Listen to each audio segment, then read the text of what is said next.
Thank you very much. It's a real honor to have the highly respected, the great Prime Minister of the Kingdom of Norway with us today, who, as you know, has been doing a fantastic job and truly respected throughout the world as a leader. And thank you very much for being here. We appreciate it.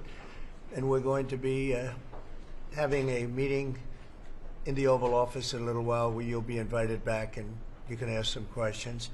It's also a pleasure to have my friend who did such a good job at NATO, my great friend, right? So you really did. We started off, they had no money, and they ended up having a lot of money after we said, you got to pay up. But you did a fantastic job, and thank you very much. And I'm glad you're here. Glad we meet each other again under these circumstances. So we'll be meeting in a little while at the Oval Office, and if you have maybe one or two questions, we'll do it now. And after that, we'll go to the Oval. Mr. President, on Russia, do you still believe that Putin is serious about peace, given the events overnight in Ukraine? And if that bombing doesn't end, are you considering new sanctions on Russia? So we are thinking that very strongly that they both want peace, but they have to get to the table. We're waiting a long time. They have to get them to the table, and I think we're going to get peace. We want to save 5,000 young people. I used to say 2,500. I now say 5,000. We have, Mr. Prime Minister, we have about 5,000 young people a week that are dying in that ridiculous war. And, you know, I started out because I didn't like all the money that we were paying, and then I realized how many people were dying. And that's by far the more important element right now. I'm saying we can save thousands of people. And I don't like that it takes long at all, but I think they both want to make peace. I do believe so. There's a lot of hatred there. There's a lot of very bad blood, a lot of distrust. But I think I hope we're going to get there for the sake of a lot of young people that are dying. Mr. President, do you have a deadline for when the party? I have my own deadline. And we want it to be fast. And the Prime Minister is helping us. He wants it to be fast too. And I think everybody in this, you know, at this time in NATO, they want to see this thing happen. So we have a deadline, and after that, we're going to have a very much different attitude. But I think it has a very good chance of getting done. Mr. President, what can Norway do to prove that they're an important ally to the U.S.? What can Norway do? Just keep doing what they're doing. We have a very good relationship with Norway. Great leader, great people. I know many of the people in Norway, and it's truly it's an incredible country. So all they have to do is keep doing what they're doing, I think, is probably the best answer I can give. Yeah. As you pointed out, the former Secretary General of NATO is here. Yes. Mr. Stoltenberg, how important is the NATO defense alliance, Mr. President? Is it sacrosanct from your perspective? Well, it's a very interesting question. It's certainly very important for Europe, and I think without us it wouldn't be as nearly as powerful. And as the former Secretary General, who did a great job, can tell you, I played when I was there a very big role in making sure that NATO is funded by the 28, at that time they had 28 countries, including us, because many of the countries weren't paid, and they ended up being paid, you would say, and the Secretary General was very nice about it as far as I was concerned. Other presidents went in, they made a speech, and they left, and that kept going on. And, you know, in the meantime, they had no money, and the United States was paying far more than its fair share. You could say that they were paying, I actually said sometimes it looked like 100%, and it was unfair. And the two of us worked very well together, and we took care of the situation. There are some Mr. President, Yeah, please, go ahead. Norwegian statistics are showing that the U.S. actually has a trade surplus with Norway. Are you going to be looking into that and see which of the countries are actually in a trade surplus? Yeah, well, with the United States, almost everybody has a surplus. But not It's really an amazing phenomenon. No, there's a surplus of a couple of $2 billion, I think you have with us. I congratulate you. That's very good. We got to get a little bit of that for ourselves, maybe. But they do have a surplus. Norway has a surplus. Mr. President, in the current tariff situation, analysts have pointed out that the U.S. actually need allies. Do you consider Norway as a possible ally in the situation? I think Norway's always been an ally. They've been somebody we've been very close to, very friendly with. Maybe more so now with me than other people, but I think Norway's always been a great ally, yeah. Norway's been a friend. That's a very strange question, actually, because the U.S. is our lead ally, and we build on a relationship which we will talk about now, Mr. President. Yeah. It's of high relevance, and I'm very happy that we have Secretary of State and Secretary of Defense. So this is a very strong tie. But it was a question about ally in the tariff situation specifically. Tariff situation. Yes. Oh, well, that's we're talking about a little bit different subject then. We're talking about a different type of ally. No, in this case, he would be very much inclined to be an ally of Norway because he wants to make the best business deal possible. And Norway and the Norwegians are great business people. They're great traders. They're great, very smart nation, very well-managed nation. Has been for a long time, and in particular now with this leadership. But we'll be talking about trade and other things, and I think we're going to come to a conclusion very quickly. Mr. Prime Minister, I was wondering whether you think that Donald Trump, for his effort in Ukraine and otherwise, deserves to be nominated for a Nobel Peace Prize. Well, I salute President Trump for having been taking very important initiatives to get this conflict towards an end which both parties deserve. We need to have a ceasefire, save lives, and move towards something which is more secure for Europe, for the people concerned. And on that we work together. And I look forward to go into some details because we are at a critical moment. On that price, that is a committee taking care of that, which is completely working on its own terms, and I cannot comment on that. Mr. President, a question on China. But thank you very much for that question. May I ask you the question on China? I like that question.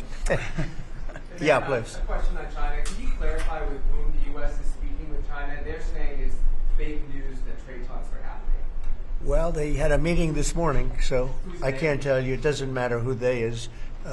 We may reveal it later, but they had meetings this morning, and we've been meeting with China. And so I think you have, Jeff, as usual, I think you have your reporting wrong. Thank you very much. We'll see you. We'll see you inside. Thank you. Thank you, Press. Thank you. Everybody out. Thank you. Thank you. Keep moving, everybody. Keep moving. Thank you. You're out. Thank you. I would go.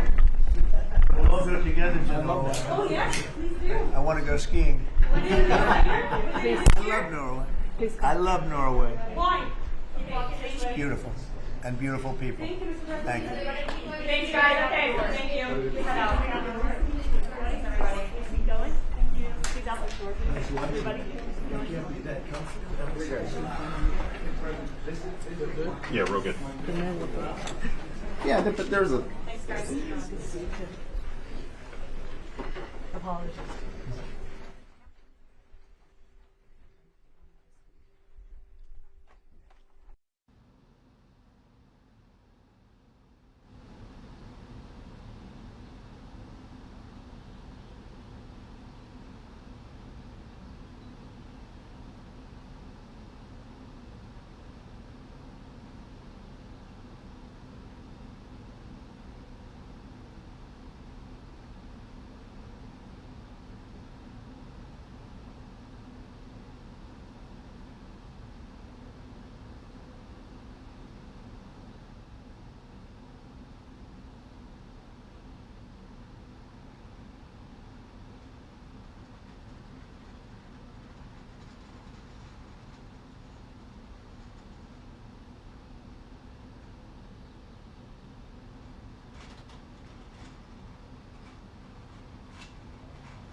Thank you very much. We have Jonas Gahr Stoere is here, who is the, as you know, the Prime Minister of Norway.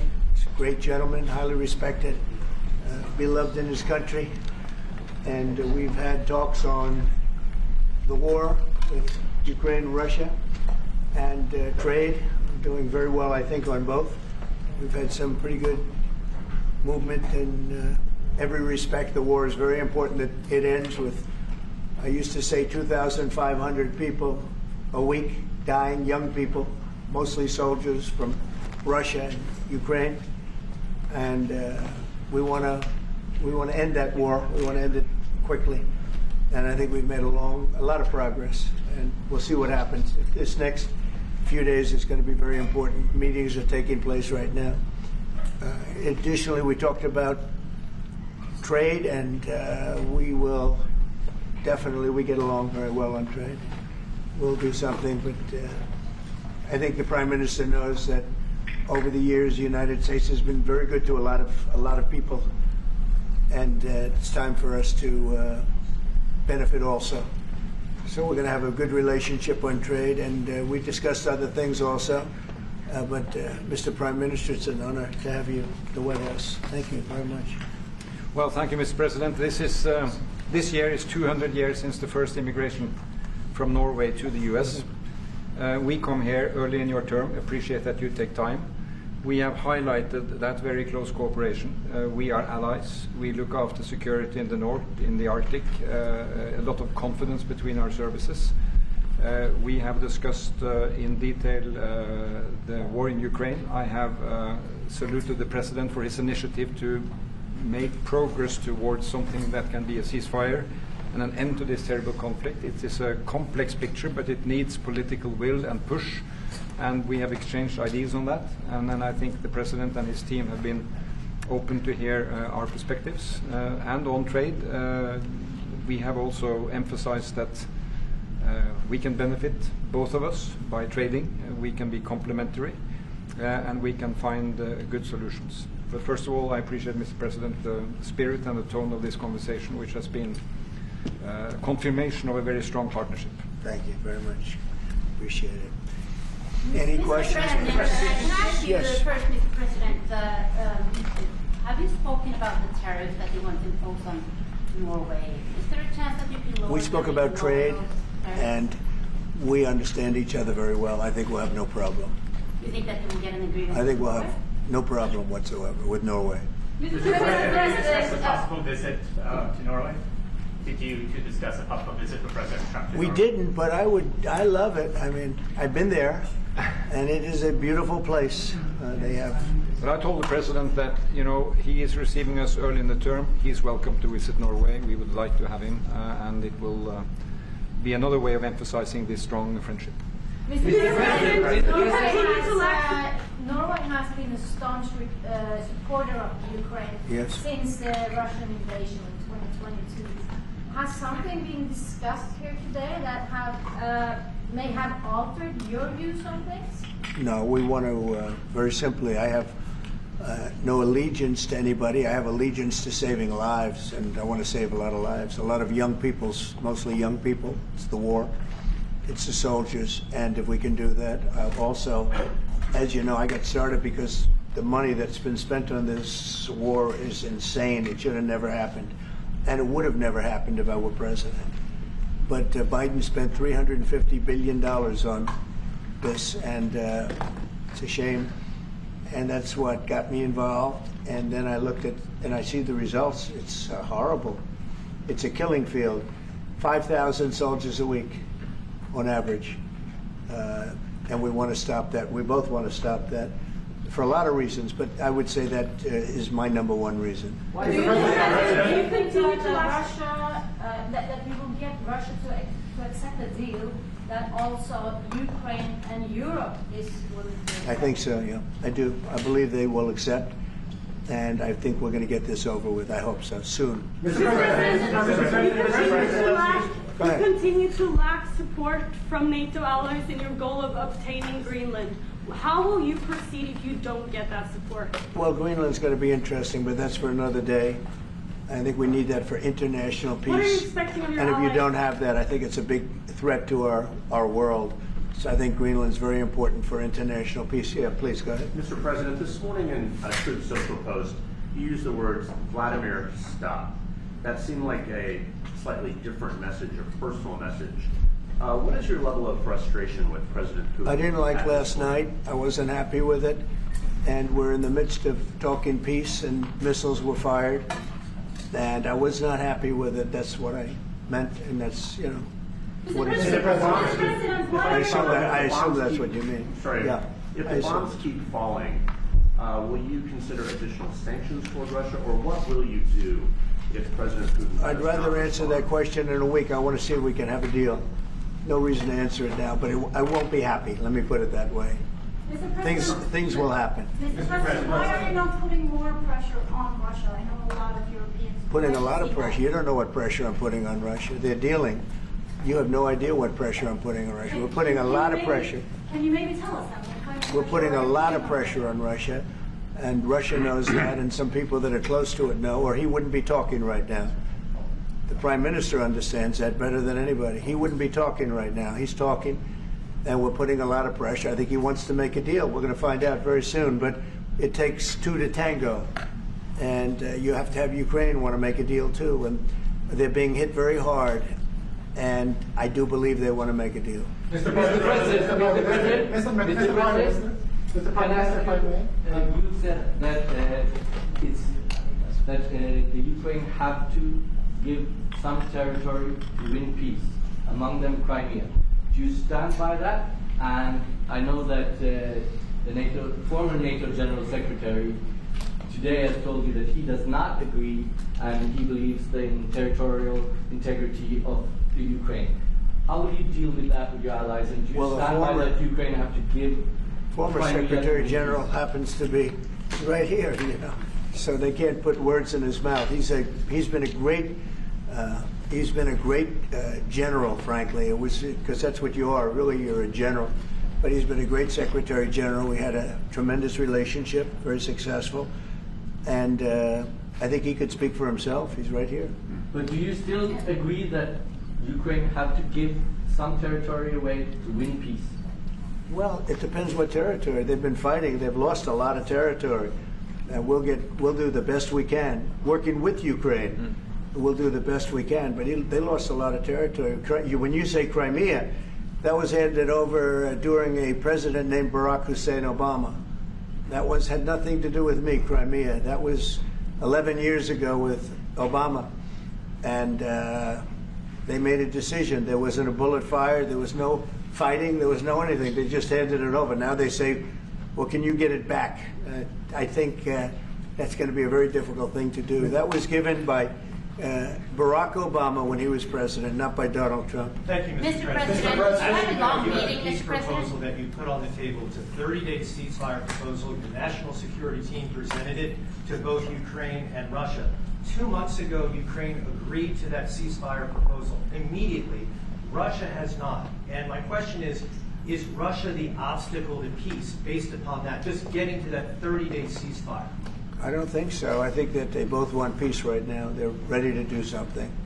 We'll see what happens. Complicated, very complicated. But I think they are both very much looking to make a deal. Marco, what would you say? Well, first of all, what was put before our partners was options to discuss about things that it would take to end a war. This war is endable. Both sides just have to agree to it. We've shown them a pathway forward. We've discussed those ideas. It was a good meeting yesterday. There'll be good meetings over the weekend. We've shown them the finish line. We need both of them to say yes.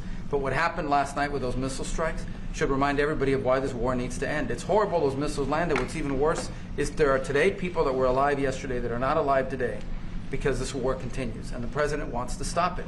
And everyone should be thanking the president for being a peacemaker and trying to save lives. That's what we're trying to do here. It's not our war. We didn't start it, as you know. But we're trying to end the dying. We're trying to end the destruction. And we've shown the path forward. We can see the finish line, but both of them have to get there. We're going to do everything we can to help them get there, but they have to ultimately say yes. Both and we are using a lot of pressure on both. You know, if you think we're just in there because we're nice people, and we are nice people, but we're using a lot of pressure on both. What concessions, Mr. President, and to your national security team, what concessions has Russia offered up thus far to get to the point where you're closer to peace? Stopping the war, taking the whole country. Pretty big concession. Mr. President, if you are going to take down the tariffs, what do you want Norway to buy more of from the U.S.? To buy more? Well, you don't need snow. You don't need skis. You don't need ski champions either, right? You have a lot of them. We just want to keep the relationship the way it is. We've had a great relationship. I think now maybe closer than ever, but we've had a great relationship with Norway. I think just keep it the way it is, kid. You can't do better. Really? You not even buy, say, well, if they want to give us some additional concessions, that's okay. You can't do much better. Yes, yes. Mr. President, you had a long meeting with Norway today. You said that Norway is doing a lot of things right, but on the Ukraine, if I can ask both you and the Prime Minister, did you find common ground today on Ukraine and the peace plan? Totally. It's totally common ground. The Prime Minister can speak about it, but I can just say he wants to see people stop dying more than anything else, and he'd like to see it end. He's going to help us end it. Mr. President, can I say that to move towards an end of this war, U.S. engagement is critical, and President Trump made that possible. That is clear. That is obvious. It's really happening. Now, the important thing is that both parties have to know that they have to deliver, and they have to feel the pressure to deliver. Ukraine is under attack. They are defending themselves. Lives are being lost. And we believe very firmly that there needs to be a ceasefire, the initiative taken by the U.S. Some time ago. It needs to be respected. And then to move on to something which both parties can own. That is the complicated part in such a dramatic war. And here I believe Europeans and Americans working together, as we do much closer now. And I salute the team of President Trump of being, open in that process. We had a good discussion on this today.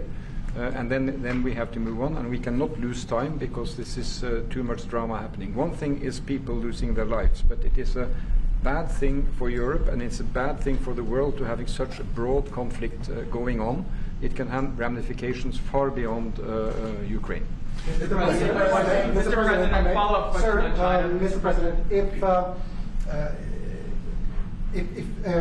I forgot my question. I wanted to ask about. It's all right. That happens to the best. It happens sometimes. Yeah. No, Mr. President, I wanted to ask about the. Zelensky has said that he wants more Patriot missiles. So far, has been no response from the United States. If you and the United States decides to pull out of negotiating for peace, trying to broker peace, does that also mean a no on Patriot missiles, a no on sharing intelligence with Ukraine? Let's see what happens. I think we're going to make a deal. And if we make a deal, that'll be wonderful. We won't have to worry about your question. You can ask that question in 2 weeks, and we'll see. But I think we're getting very close. The Prime Minister feels the same way, and we'll hopefully not have to answer that question. Mr. President, Norway is the third country to be officially invited to the White House after Liberation Day. Why did you invite Norway so soon to the White House? Because I like them. And I like your Prime Minister, and I like the way your government runs, and I respect the King. He's highly respected in Norway. It's a great thing, not an easy thing to do. He's done a great job. Yeah. Would you like an invitation to visit the King? Absolutely. You get me that invitation. I just told the President he's welcome to visit Norway. President Trump, first like partly you said before that you like the Norwegian Petroleum Fund, and I'm wondering if that has been up for discussion today, the way that we have structured our please. Well, this fund was created in the late 1990s to save for future generations the income from oil and gas. Norwegians should continue to work as hard, dedicated, innovate and move forward despite having these incomes, which we happen to be in a period or history where we can harvest, and we have transferred that into investments, half of them, by the way, here in the United States. Mm-hmm. So I think this is a model which we have been able to explore. If we can share experiences, and we do with our colleagues in the US, you never copy this one-to-one, but there can be techniques and way of working that we have used in organizing our fund. Jens Stoltenberg was the finance minister when the first dollar entered that fund. So he is a safe hand to have as a finance minister today. What do you say? No, and as you said, Mr. Prime Minister, we are ready to sit down with the U.S. To also work with them on if they want to establish a sovereign wealth fund, because we have a good experience with our fund. And I think that one example of how we work together with the United States is that half of the fund, close to $1 trillion are invested in the United States, mainly in equity, but also some in fixed income, including government bonds. So this is an expression of trust in the United States, expressed by the strong investment of the sovereign wealth fund. Then just briefly on Ukraine, since it was mentioned, we had a very good and extensive discussion about Ukraine, the path forward to peace. And as the Prime Minister said, we commend the US for pushing forward to try to find a negotiated solution. At the same time, we need to continue to support Ukraine, and therefore I'm proud that Norway has actually tripled the military support to Ukraine. And this year we will allocate close to $8 billion to Ukraine. That will strengthen them and also their hand on the negotiating table. If I may add to that, if there's a peace, and there will be a peace, we have a common responsibility in securing democratic Ukraine for the future. And the best security guarantee they can have is the ability to defend themselves. And we are investing in that. Mr. Prime Minister, Mr. President, as it relates to tariffs, Mr. President, when you unveiled your reciprocal tariffs on April the 2nd, the tariff rate for Norway was 15%. Based upon your conversations that you've had today with the Prime Minister, do you see that tariff rate coming down from what you proposed just a few weeks ago? Well, they have a great fund of $2 trillion. It's a big fund, and they don't have any debt. So I think they'd probably be willing to pay us more than that, I hope. Are the two nations in agreement? Mr. President, yes. In 2018, your former Secretary of State Mike Pompeo called for an end to Russian occupation of Crimea. Why has this administration changed its stance on territorial concessions for Crimea? Well, the war started. It would have never started if I were president. This is a war that is horrible. All wars are horrible. This one is in particular bad. And I don't know that you can ever say there's going to be a winner to this, because so many lives have been lost. Not only soldiers, I mean, a lot of lives have been lost. I think that we want to do one very simple thing. It would have never happened if I were president. Zero chance it was going to, and it didn't. People say, how do you know that? Number one, it didn't happen. We never even discussed it. I would talk to Putin about it. It was the apple of his eye. Ukraine was the apple of Putin's eye, but there was never even a thought that he'd go in. And I think he understood that I would not be happy if he did. And it was only when I got out, and when you mention what happened to Ukraine years ago under President Obama and a vice president that was also president later, unfortunately for this country, what happened is large chunks of land were given up, and it was called Crimea, and that was a big thing. That was a big moment. But this isn't my war. This is Biden's war. This is a war that Biden was president when this war happened. But I'm trying to put out the fire, and I think we'll be successful. And if we do, we're going to save a lot of lives. Otherwise, and the Prime Minister had a statement. He said, this is just a point in time. We're very lucky because this is a point. And if this doesn't happen, this could go on for a long time. Mr. President, will you have meetings with other world leaders when you're in Rome, sir? Future Democrat president? I don't think he will. I think he wants to make peace. I think he wants to end it. and I feel pretty confident of that. But we're gonna know pretty soon. Mr. President, will you have meetings with other world leaders when you're in Rome? Yes, I will. Which leaders do you want to meet, sir? Well, I'd like to meet them all. That would be nice. I'd like to take care of all of them, but we have many of them there, and they all want to meet. They want to meet about trade. And we are making some great inroads and great deals. You might want to speak about that, Mr. Secretary. We had a very successful bilateral meeting with the Republic of South Korea today. We may be moving faster than I thought, and we will be talking technical terms as early as next week as we reach an agreement on understanding as soon as next week. So South Koreans came early. They came with their A game, and we will see if they follow through on that. President Trump, you're rounding up your first 100 days. Do you think you deserve the Nobel Peace Prize if you manage to create Do I deserve the Nobel Peace? If you manage to create peace? Well, maybe for the Abraham Accords. I don't want to get ahead of myself on this one, but they say for the Abraham Accords, and by the way, speaking of that, we're going to be filling it up. A lot of countries want to come into the Abraham Accords. You know, we have 4. And Biden did nothing on that one, too. It's the same 4.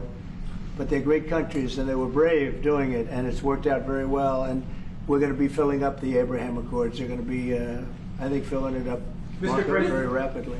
Martha, Mr. President, could you say something about that? There's great, enormous opportunity to grow the Abraham Accords. But I would just point to one thing. Of all the leaders in the world today, no leader is working harder to prevent wars or end them than President Trump is right now. We're trying. That's why we're talking to Iran. That's why we're engaged with Ukraine and Russia. It's the desire to prevent these wars from breaking out and to end the ones that exist already. And again, I just think it's tremendous for our country to be led by a president who desires to bring peace and establish peace and protect peace. So it's hard work.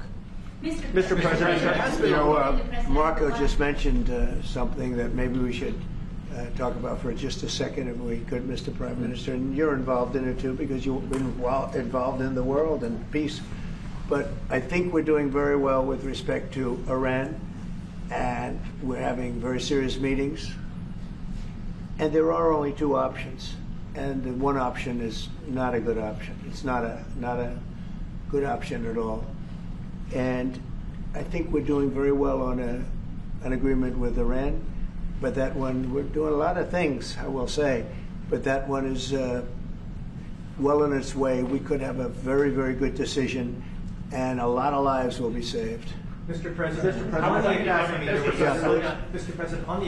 there was a slowdown as it relates to home sales in the month of March, the slowest pace since 2009. Is that an economic indicator, and perhaps the Treasury Secretary can weigh in on this as well, is that an economic indicator that concerns you about the broader U.S. economy? No, they had very good numbers on housing today, extremely good numbers, and that's despite interest rates, because, you know, if you look at what happened, everyone said, oh, I said I was going to get prices down. I did. Energy just hit $1.98 in a couple of states. It's way down. Energy's down, and we're about $64 a barrel. When I came in, and we were looking at $89, $90, $95. And by the way, that helps us solve the war, too. Having those energy prices is a big incentive for Russia to also agree with solving the war problem. Groceries are down. When I was with you 2 months ago, you were complaining about eggs. I said, I just got here. I was here for about a week when the press started saying about eggs have gone through the roof. I said, I just got here. Tell me about eggs. And they happened. They went through the roof, and you couldn't get them. So we just had a big Easter egg hunt at the White House, thousands and thousands of eggs, and the price was down 87%. So we did a great job. Housing is doing very well. We should lower interest rates. That's the Fed. I hope they lower interest rates. That's a smart thing to do, be ahead a little bit, although already it's a little bit late. But in the end, we just have a great country. We have a very strong country, and we have every other country. I can't think of one country that doesn't want to negotiate a deal.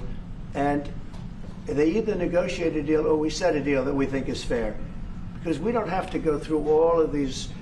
It would be physically impossible. You know, you have so many people that really understand it, which is a very small group of people here.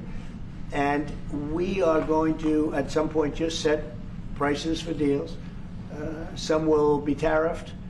Some treated us very unfairly. They'll be tariffed higher than others. But we've been ripped off for many, many years. The United States has been ripped off like no country probably in the history of the world has been ripped off for 45, 50 years. And countries have gone rich by doing that with the United States. We've taken care of their militaries, and military is another subject we talk about. We're not going to make that subject to any of the deals, but you know the same countries that I do where we virtually take care of their military and then don't get treated fairly on trade. So the people, and I don't blame those countries, I blame the people that sat at that beautiful desk right behind you, because those people didn't do the job for this country, and they let us lose $4 billion a day on trade. We were losing $4 or $5 billion a day on trade when I got here, and now we're going to be much better than breaking even, and we're going to be making $4 or $5 billion a day on trade. So, but I don't blame any country, not the worst of them. And we were abused by countries. I blame the President of the United States that happened to be sitting when these deals were made. Disgraceful. When I was here, we had a great 4 years. We had the most successful economy in the history of our country, my first term. And we were very tough on trade. And with China, as you know, they paid hundreds of billions of dollars in tariffs. But nobody else ever did that. China paid not 10 cents to any other president. And but not only China, virtually every country got away with murder. And we just can't let that happen. Thank you very much, everybody. Thank you very much. Appreciate it. Thank you very much. Thanks, everybody. Head out. Please start moving. Thank you. Thanks, everybody. Thank you, press. Head out. Let's go. Thank you. Keep going. Keep moving. Thank you. Thank you, press. One little mistake. It's over. One mistake. Here, out. Thank you. So, I just finished showing. Thank you very much. Thank you. No more photos. Thanks. Keep moving. We're done. Sir, we're done. There you go. Thank you, press.